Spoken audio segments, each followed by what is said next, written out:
Mga tol, ang China daw ay parang nagtilang naghahanda na sila no ng pakikipaggera ata sa Japan. Dahil nagsagawa sila ng simulation scenario o simulated scenario involving Japanese fighter jets na tina-target daw yung Shanghai. So ito'y parang nag-e-ensayo sila o gumagawa sila ng senaryo kung paano sila re-responde kung sakasakali daw ang fighter jet ng Japan is aatakihin ang Shanghai sa China, mga tol. No? Etong balitang to ay mula rito sa Wiyon. Chinese military simulates stealth jets targeting Shanghai. At ang nakalagay dito sa report, dito sa involving Japanese fighter jets targeting Shanghai. So, parang pinag-aaralan nila kung ano ang magiging responde nila kung sakasakaling mangyari yung ganitong senaryo, no? Eto, panoorin natin to mga tol at bigyan natin to ng reaction video, commentary, opinion, criticism at kung ano-ano pa, no?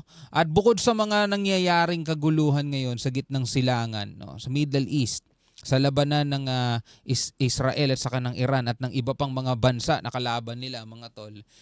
Etong China, mukhang nag-aahanda rin, mga tol, at mukhang may balak din silang pasukin na gulo.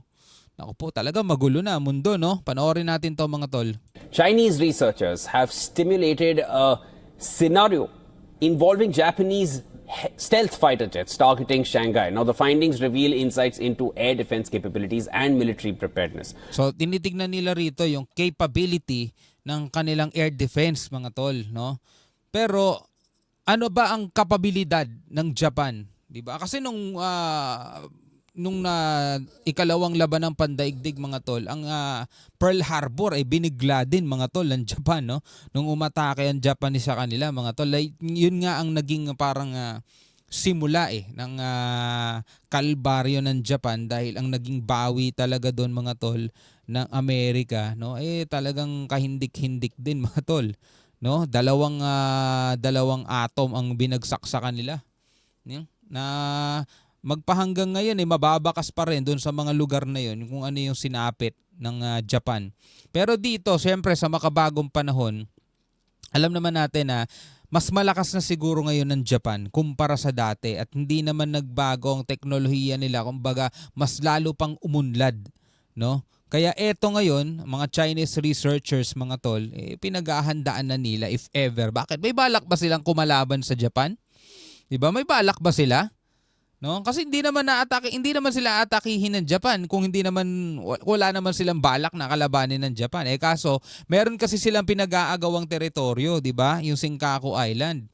Na hindi naman kasi yun pinapansin na ng China. Eto lang nung nalaman nilang yun ay posibleng sagana sa langis, yun na.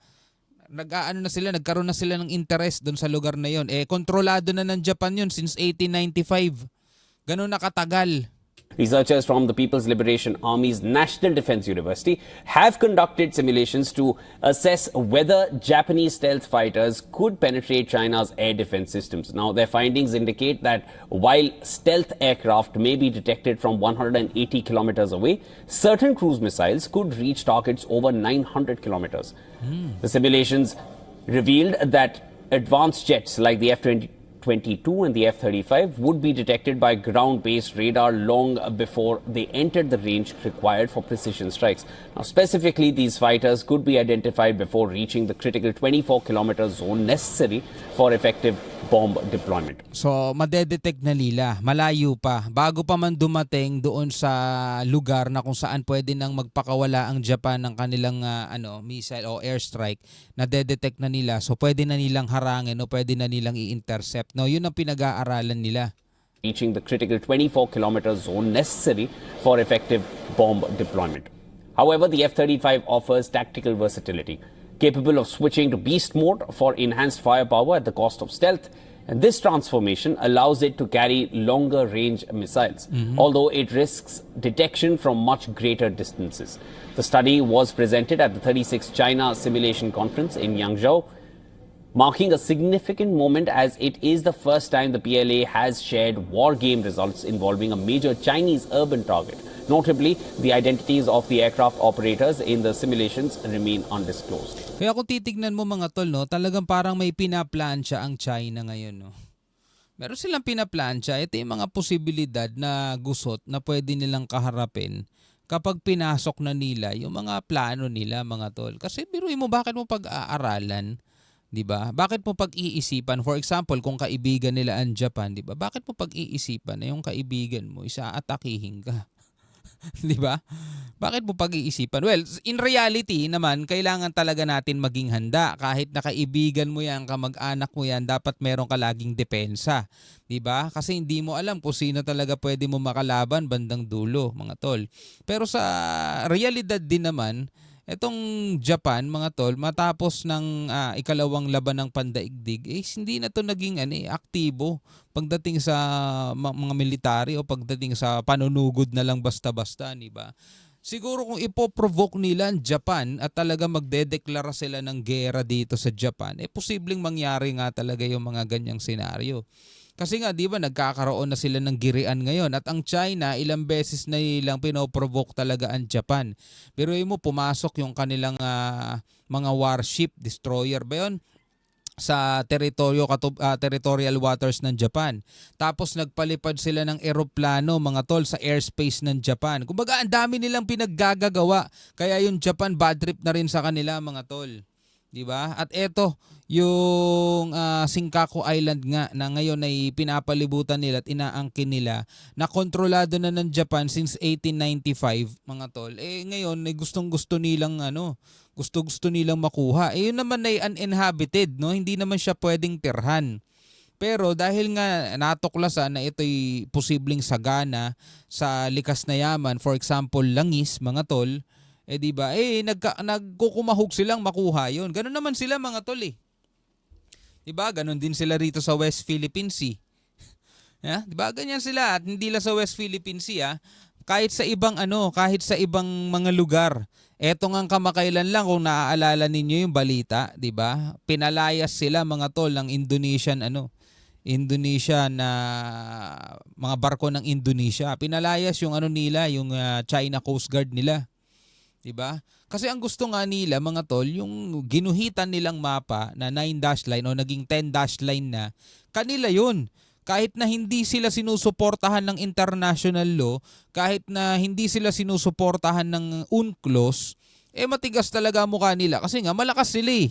'Di ba? Malakas sila eh. Matatag ang nila eh, ang lakas nila, mga tol. Malaki ang military nila. Sila nga ang number 1 ata, may pinakamalaking naval forces sa buong mundo. Kaya ganun na lamang kalakas ang loob nila. 'Di ba? O ngayon, sinusubukan nila kung kakayanin nila lahat ng mga bansa. O pati na tong Japan, nagsisimulate na sila, mga tol, kung sakasakaling atakihin sila. Kaya ba nila, 'di ba? Ganun ang pinag-aaralan nila.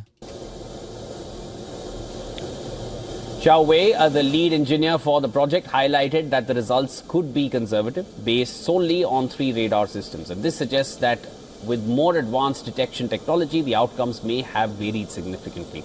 Amidst rising tensions, the US military is increasing its fleet of F-22s stationed in Japan. And this move has raised concerns within the Chinese military about the potential threat posed by these advanced aircraft. Kinakabahan sila ngayon dahil sa mga ginawa rin ng US. Pero mas nila ngayon mas target talaga nila ngayon yung Taiwan.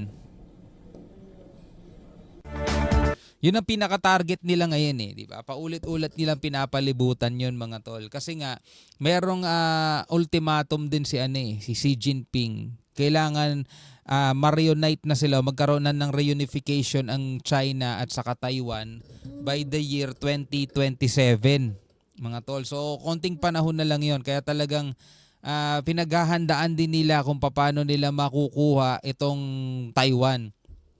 As much as possible, ayaw din nila, mga tol, ng gera. Ayaw din nila ng gulo.